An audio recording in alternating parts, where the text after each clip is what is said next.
বলো তো দেখি, পতাকায় মোদের কয়টি রং আছে? শিক্ষক এসে শুধালেন হেসে দ্বিতীয় শ্রেণীর কাছে।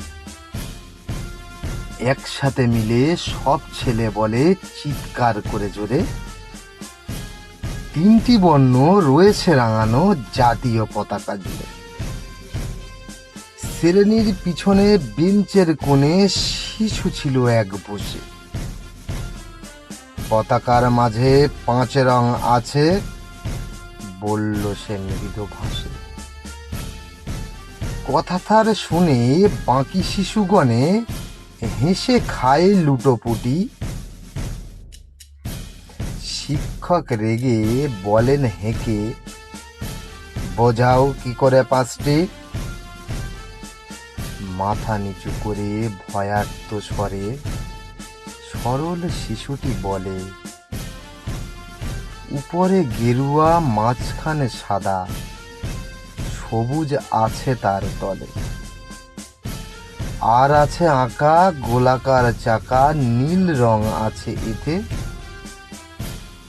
শিক্ষক বলে, এটিকে ধরলে তবুও হচ্ছে 4টে।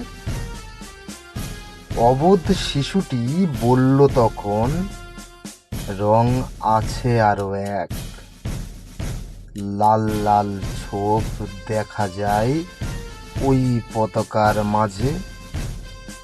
বাবাকে যখন আনলে ওরা কফিনের ঢাকা খুলে, জড়ানো রয়েছে দেহখানা তার পতাকা আর ফুলে। রক্তের দাগে ছিল লাল ছোপ ওই পতাকার মাঝে। এই নিয়ে মোট হলো 5টি, এবার তো ঠিক আছে।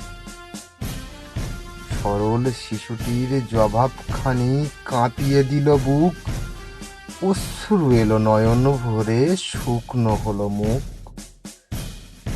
আজও যারা দেশের জন্য করছে বলিদান, স্বাধীনতার শহীদ সম তাদের অমর প্রাণ।